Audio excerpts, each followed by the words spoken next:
ஆண்டவராய் இயேசு கிறிஸ்துவின் இனிய நாமத்தினாலே அன்பின் வாழ்த்துதல். கர்த்தருடைய பிள்ளைகளே, காலை தோறும் ஆண்டவருடைய கிருபை எங்களுக்கு புதிதாக இருக்கிறது. தேவன் நல்லவராய் எங்களோடு கூட இருந்து எங்களை நடத்துகிற நல்ல தெய்வமாய் இருக்கிறார். இந்த நாள் முழுவதிலும் தேவன் நம்மை நடத்தி எங்களை ஆசீர்வதித்து அவர் வழிநடத்துகிற கர்த்தர். அன்பு பிள்ளைகளே, நீங்கள் காலையில் கர்த்தருடைய சமூகத்தில் அவரை நோக்கி பார்த்து அவருடைய வார்த்தைக்காய் நீங்கள் காத்திருக்கிறீங்களா? அவர் உங்களோடு பேசுகிற தேவனுடைய வார்த்தையை நாம் யாவரும் செவிசாய்ப்போமா? ஏசாயாவின் தீர்க்க தரிசன புஸ்தகம் 30வது அதிகாரம் 19வது வசனம் சொல்கிறது, இனி நீ அழுது கொண்டு இராய், உன் கூப்பிடுதலின் சத்தத்துக்கு அவர் உருக்கமாய் இறங்கி என்று சொல்லப்படுகிறது. இனி நீ அழுது கொண்டிராய் என்று அன்பு பிள்ளையே தேவனுடைய வார்த்தை சொல்லுகிறது. தேவ தம்முடைய மக்களை பார்த்து ஏசாயா என்ற தீர்க்கன் மூலமாக இஸ்ரவேல் மக்களுக்கு தேவன் கொடுக்கிறதான ஒரு வார்த்தை. அந்த மக்களுடைய வாழ்க்கையிலே பல மீறுதல்கள், பல காரியங்களுடைய வாழ்வில் இருந்த பொழுதும் படைத்த தெய்வத்தை விட்டு அவர்கள் சோரம் போய் அவர்கள் மறந்து தங்களுக்கென்று சில காரியங்களை உருவாக்கி நினைத்த மாதிரி வாழ ஆரம்பிக்கிற பொழுது தேவன் நீதிபரராய் நீதி தவறாதவராய் அங்கே நீதி செய்ய வேண்டிய ஒரு தேவை கடைப்பாடு இருக்கிறது. ஆனாலும் தேவன் அந்த மக்கள் மேல் ஒரு இரக்கம் உள்ளவராய், கரிசனை உள்ளவராய், அந்த மக்களுடைய வாழ்க்கையில் இருக்கிற அந்த தவறை, அவர்களுடைய வாழ்க்கையில் இருக்கிற குறைவை சரி செய்வதற்காக தேவன் தம்முடைய தீர்க்கதரிசிகள் மூலமாய் அவர் பேசுகிறார். அந்த தீர்க்கங்கள் மூலமாய் பேசி மக்களுடைய வாழ்க்கையை திடப்படுத்துவது மட்டுமின்றி அவருடைய வாழ்க்கைக்கு ஒரு ஈடேற்றத்தை கொடுப்பதற்கு, முன்னேற்றத்தை கொடுப்பதற்கு, ஆசீர்வாதத்தை கொடுப்பதற்கு தேவன் விரும்பி தம்முடைய பக்தர்களை தேவன் அனுப்புகிறார்.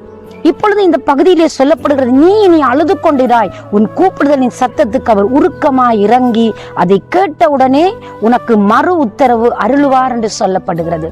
தேவன் இப்பொழுது சொல்றார், நான் கண்டிப்பதற்கும் தண்டிப்பதற்கும் ஒரு கால எல்லை இருக்கிறது.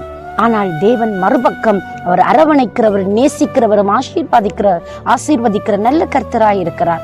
தம்முடைய மக்கள் தவறு செய்கிற பொழுது அவர்களை அங்கே தட்டி கேட்டு அதை சரிப்படுத்துகிறவர், அத்தோடு கூட விட்டுவிடாதபடி அவர்களை ஆசீர்வதிக்கிறவராய் அவருடைய வாழ்க்கையிலே கிரியை செய்வதை நாங்கள் இந்த பகுதிகளிலே அவதானிக்க முடிகிறது. தேவன் தம்முடைய மக்களை ஆசீர்வதித்து நடத்துகிற விதங்களை நாங்கள் பார்க்கிறதுக்கு ஆச்சரியமாய் இருக்கிறது. நான் உனக்கு உருக்கமாய் இறங்கி உன்னுடைய சத்தத்தை கேட்ட உடனே நான் உனக்கு மறு உத்தரவு தருவேன், நீ அழுது கொண்டிருக்க மாட்டாய் என்று சொல்லி அவர் வாக்களிக்கிறார். அன்பான தேவ பிள்ளையை, இன்றைக்கு நீயும் கூட உன்னுடைய வாழ்க்கையில சில வேளையில சில மீறுதல்களுக்கு, சில காயங்களுக்கு உட்படுத்தப்பட்டாலும் அந்த நிலையிலே உன்னை அப்படியே தேவன் கைவிடாதபடி அந்த நிலையிலிருந்து மீண்டு வருவதற்கும், அந்த இடத்திலிருந்து நீ அங்கே எழுந்து வருவதற்கும் அவர் உதவி கொடுப்பது மட்டுமல்ல, அந்த நிலையில் நீ கூப்பிடுகிற சத்தத்துக்கு அவர் மறு உத்தரவு கொடுத்து செவிசாய்த்து உன்னை விடுவிக்கிறவராய் இருக்கிறார். உன்னுடைய வாழ்க்கையிலே எந்த பகுதி உன்னை இன்றை வரைக்கும் அளவைத்துக் கொண்டிருக்கிறது, எந்த காரியம் உன்னை இன்றைக்கு வரைக்கும் மன உடைவுக்குள்ளும் மன உளைச்சலுக்குள்ளும் ஆளாக்கி உன்னை தவிக்க விட்டு கொண்டிருக்கிறது, அந்த நிலையில இருந்து நீ அழுகிறாயா? கர்த்தர் உன் கூக்குரலை கேட்க போகிறார். உனக்கு மறு உத்தரவு கொடுப்பதற்கு, பதிலை அளிப்பதற்கு தேவன் ஆவலாய் உன் பக்கமாய் கடந்து வந்திருக்கிறார். உன் சத்தத்தை கேட்கிற பொழுது தேவன் உனக்கு பதிலளித்து உன்னை கனம் பண்ண ஒரு வல்லமை உள்ள ஆண்டவராய் இருக்கிறார். நீ எதற்காக அழுகிறாய்? உன் பிள்ளையை குறித்து அழுகிறாயா? உன் உறவுகளை குறித்து அழுகிறாயா? உன்னுடைய தொழிலை குறித்து நீ மிகவும் துக்கமடைந்து போய் இருக்கிறாயா? அல்லாவிட்டால் ஒரு முயற்சி செய்து ஒன்றுமே எனக்கு நடக்கல, என்னுடைய வாழ்க்கையில் ஒரு வெற்றியை நான் காண முடியல என்று தவித்து போய் இருக்கிறாயா? உன் வாழ்வில் எந்த பாகங்களாய் இருந்தாலும் நீ அலைவைத்த அந்த காரியத்திற்கு தேவன் ஒரு முடிவு கொடுக்க விரும்புகிறார். உன் கண்ணீருக்கு பதில் செய்ய விரும்புகிறார். உன்னுடைய கண்ணீரை தன்னுடைய கரங்களினாலே துடைத்து உன்னை ஆசீர்வதிக்கிறதுக்கு உன் பக்கமாய் தேவன் வந்திருக்கிறார். உன் விண்ணப்பத்தை அவர் பக்கமாய் நீ செலுத்தி விடு. உன் வேண்டுதலை அவர் பக்கமாய் சொல்லிவிடு. நீ அவரை சார்ந்து கொள்.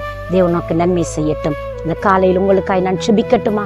சர்வ ஆண்டவரே, இயேசு கிறிஸ்துவின் வல்லமுள்ள நாமத்தினாலே நான் செபிக்கிறேன். உடைய பிள்ளைகளுடைய வாழ்க்கையில நீர் அற்புதம் செய்கிற தெய்வமாய் இன்றைக்கும் இருக்கிறேன். உடைய அழுகைக்கு ஒரு முடிவு உண்டாவதா? உடைய கண்ணீரை உடைய கரங்களினாலே தொடைத்து ஆண்டவரை அரவணைத்து அன்பு செய்து மக்களை ஆறுதல் படுத்துவீரா.